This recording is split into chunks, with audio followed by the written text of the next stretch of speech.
ठीक है, अब देखें कि जो HIV है, HIV ये है ह्यूमन इम्यूनो डिफिशिएंसी वायरस। ये क्या है?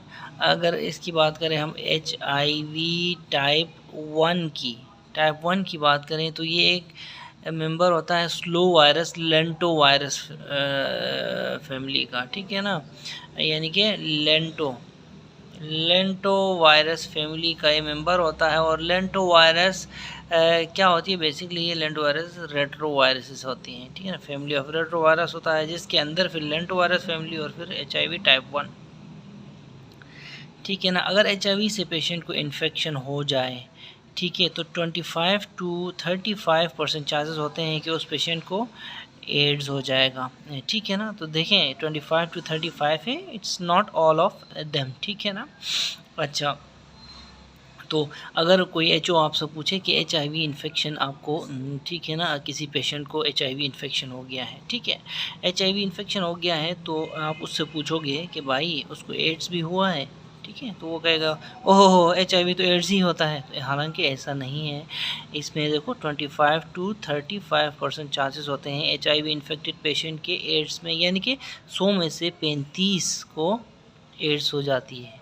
100 में से 100 HIV इन्फेक्टेड पेशेंट्स में से 25 से 35 को एड्स हो जाती है, ठीक है ना।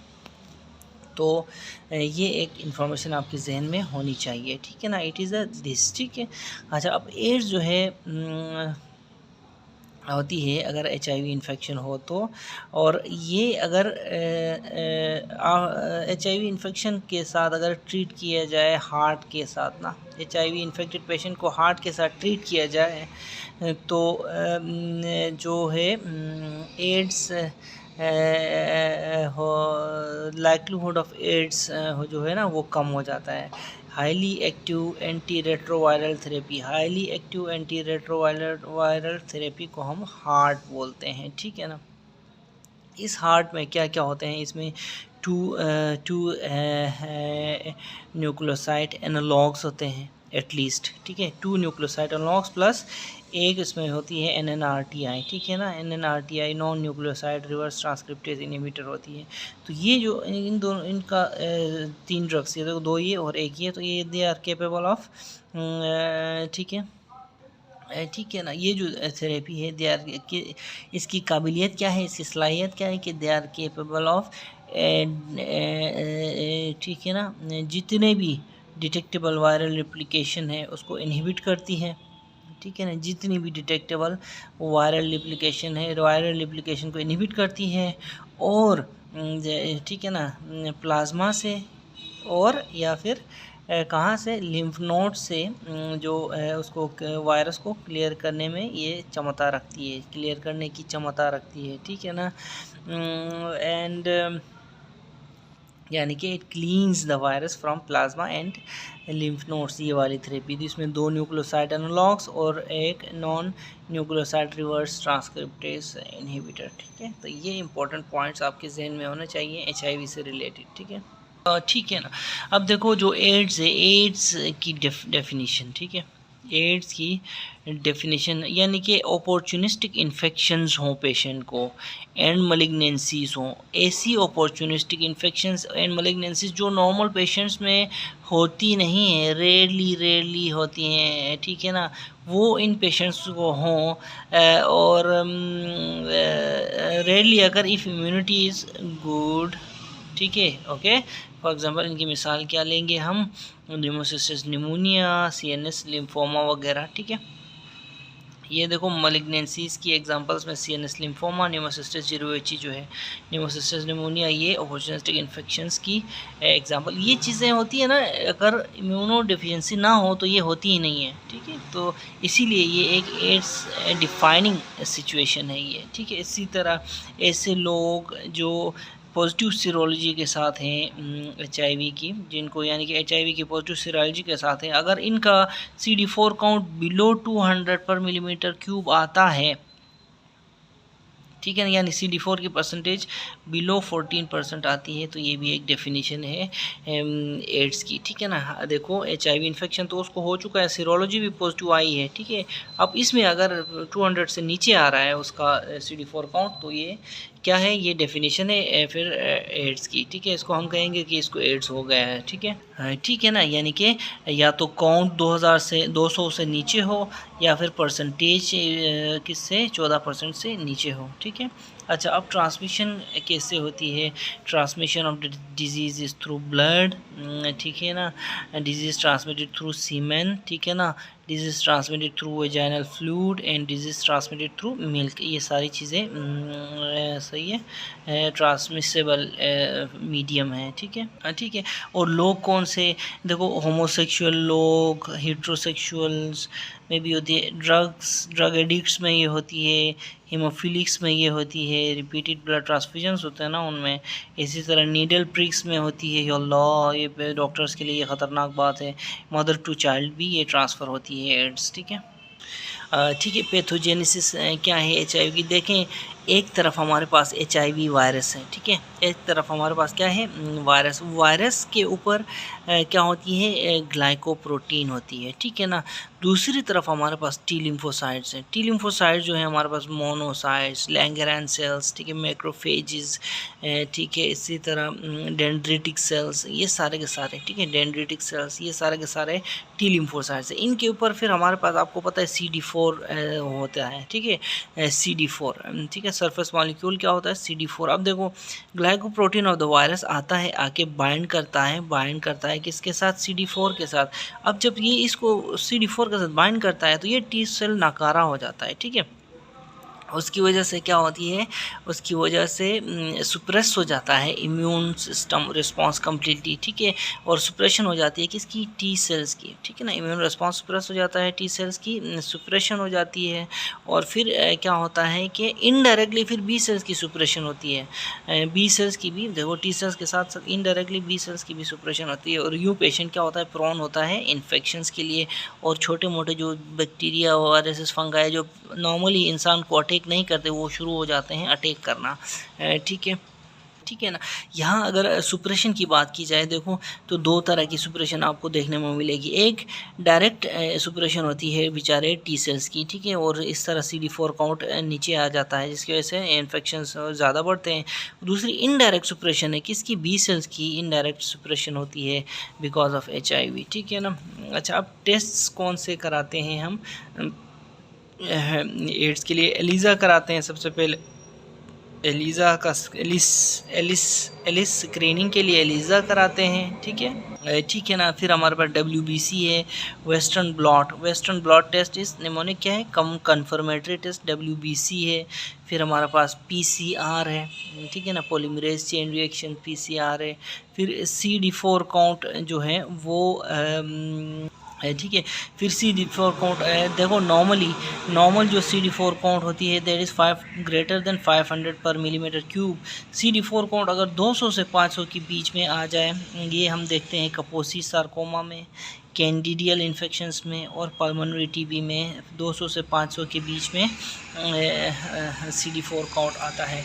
अगर CD4 काउंट 50 से 100 मिलीमीटर क्यूब तक जब आए तो कौन शेयर होता है, न्यूमोसिस्टिस केरिनियाई शेयर होता है इन्फेक्शन कराने में, टोक्सोप्लाज्मोसिस गोंडी शेयर होता है इन्फेक्शन कराने में। फिर CD4 काउंट अगर कहाँ आ जाए, लेस देन 50 आ जाए, 50 से भी कम आ जाए, तो लिम्फोमा और साइटोमेगालो वायरस, इस तरह की चीज़ें पेशेंट को जोर लाती हैं, ठीक है, ठीक है ना। तो CD4 काउंट जैसे ही लो होता है ना, देखो रिस्क बढ़ जाता है। किस चीज़ का रिस्क, हेपेटाइटिस C वायरस का, TB का, साइटोमेगालो वायरस इन्फेक्शन का, न्यूमोसिस्टिस केरिनियाई की, निमोनिया का, कपोसिस सार्कोमा का और कपोसिस सार्कोमा और फिर लिम्फोमा का, ठीक है ना। तो लिम्फोमा का रिस्क कैसे बढ़ता है ये हम देख लेंगे, ठीक है।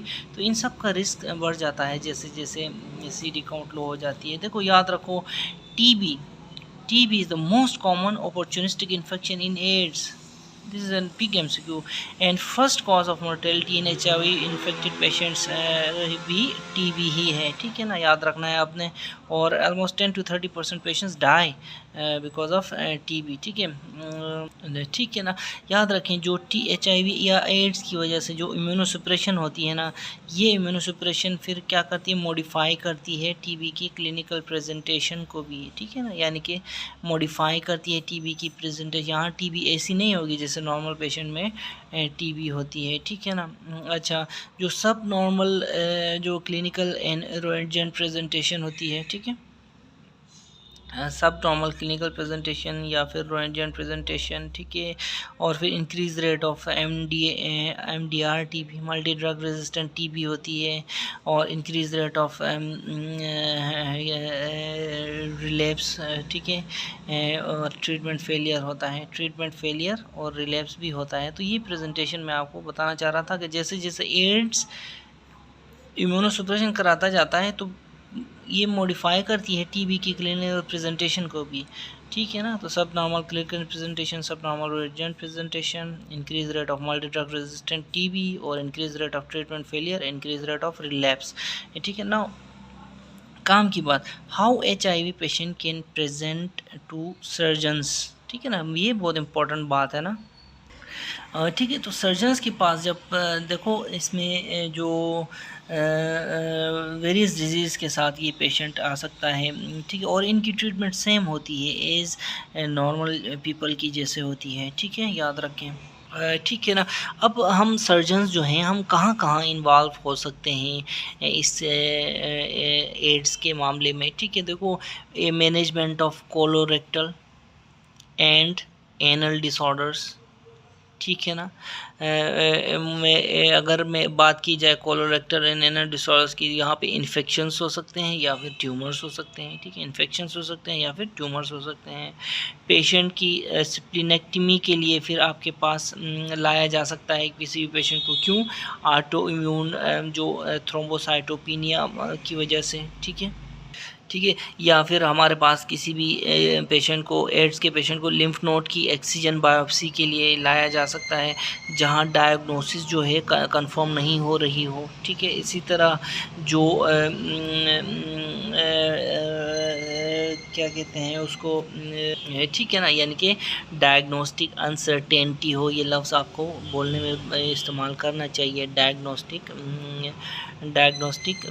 अनसर्टेनिटी, ठीक है ना, डायग्नोस्टिक अनसर्टेनिटी हो तो लिम्फ नोड की एक्सीजन बायोप्सी के लिए पेशेंट आपके पास लाया जा सकता है। इसी तरह प्रोविज़न ऑफ वेनस एक्सेस के लिए आपके पास पेशेंट लाया जा सकता है फॉर कीमोथेरेपी, ठीक है, पेशेंट यानी कि पेशेंट कीमोथेरेपी के लिए जा रहा है, एड्स का पेशेंट है, लिम्फोमा हुआ या कपोसी सार्कोमा हुआ है, कोई कीमोथेरेपी करवाने जा रहा था, वहाँ से पेशेंट को आपके पास भेजा गया है कि हमें वेनस एक्सेस दो इस पेशेंट के लिए, ठीक है, ये भी हो सकता है, ठीक है। पेशेंट को एक्यूट एब्डोमिन हो सकती है, एक्यूट एब्डोमिन हो सकती है। देखो 10% ऑफ द जो एड्स पेशेंट्स हैं उनको एक्यूट एब्डोमिनल पेन हो सकता है, ठीक है, और 5% उनमें से रिक्वायर सर्जरी, ठीक है। तो एक्यूट एब्डोमिन के साथ पेशेंट आपके पास आ सकता है, ठीक है ना। तो ऐसे देखो, ऐसे जो मेन या फिर प्रिंसिपल जो कंडीशंस हैं जिनके लिए एड्स का पेशेंट को लेप्रोटमी की ज़रूरत पड़ती है, लेप्रोटमी की ज़रूरत होती है, उनमें देखो अपेंडिक्स है हमारे पास, कोलिंजाइटिस है, इन्फेक्टिव कोलाइटिस है, और नॉन हॉजकिन लिम्फोमा है, यानी कि इन सब में से किसी न किसी को लेके एड्स का पेशेंट आपके पास आ सकता है और आपको लेप्रोटमी करनी पड़ सकती है, ठीक है। इसी तरह फिर आगे आओ, याद रखो स्पेशल प्रिकॉशंस जो हैं should be adopted, special precautions जो ठीक है ना। और स्पेशल प्रिकॉशंस क्या हैं, स्पेशल प्रिकॉशंस कि अगर कोई सर्जन बेचारा अनलकीली अल्लाह ना करे कि वो सर्जन कंटेमिनेट हो जाता है, प्रिक हो जाती है या कुछ हो जाता है, तो उस पेशेंट को हमने post exposure HIV prophylaxis, post exposure prophylaxis for HIV हमने देना होगा। कब देना होगा? Within 1 hour, okay, within 1 hour हमने पोस्ट एक्सपोजर प्रोफाइलेक्सिस देना होगा। अब प्रोफाइलेक्सिस जो है इसमें क्या क्या होता है, क्या क्या शामिल है प्रोफाइलेक्सिस में ज़िल है, ठीक है ना। प्रोफाइलेक्सिस यानी कि वो सर्जन जो कंटेमिनेट हो चुका है ऑपरेशन करते हुए किसी HIV पेशेंट का, तो उसको हमने ज़िल कराना है, बस साथ वाले रूम में रख के ज़िल कराना है। इसमें क्या क्या है, ज़िडोफ्डीन है, इंदिनावीर है और लेमिवुडीन है, ठीक है। कब तक? 1 महीने तक ये प्रोफाइलेक्सिस देना है, ठीक है। ठीक है ना। और हाँ, जो टेस्ट कौन से कराएंगे, इसमें बेस लाइन HIV टेस्ट हमने कराने हैं। एक तो इमीडिएटली कराने हैं, और फिर दूसरा जो सेशन टेस्ट का करना है हमने 12 वीक्स के बाद हमने वो टेस्ट कराने हैं। ठीक है ना। अगर कोई सर्जन जो है या फिर कोई ना कोई हेल्थ रिलेटेड प्रोफेशनल है, अगर उसको बेचारे को इस तरह इन्वॉल्व हुआ है, ठीक है ना, कोई असिस्टिंग और परफॉर्मिंग कोई सर्जरी देखो इन्वॉल्व हुआ है, कोई सर्जरी असिस्ट करते हुए या फिर परफॉर्म करते हुए, ठीक है, परफॉर्म करते हुए, तो ऐसे पेशेंट को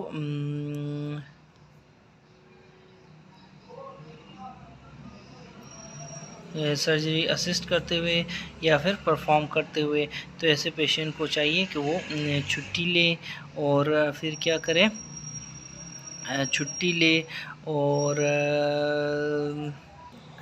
ले और फिर अपनी जो लिमिटेशंस के लिए या फिर मॉडिफिकेशन इन हिज ड्यूटीज़ के लिए एडवाइस ले। ठीक है, तो ये होता है। देखो प्रोग्नोसिस क्या है, प्रोग्नोसिस की बात करें HIV की, तो ठीक है ना, तो प्रोग्नोसिस की बात करें तो प्रोग्नोसिस जो होती है it varies, prognosis varies between people to people. ठीक है, टू प्रिडिक्ट द आउटकम्स या फिर टू प्रोग्नोस द डिजीज़, इसमें हमारी दो चीज़ें काम आती हैं, वायरल लोड और CD4 काउंट। ये दोनों यूज़फुल होते हैं इसकी प्रिडिक्शन में।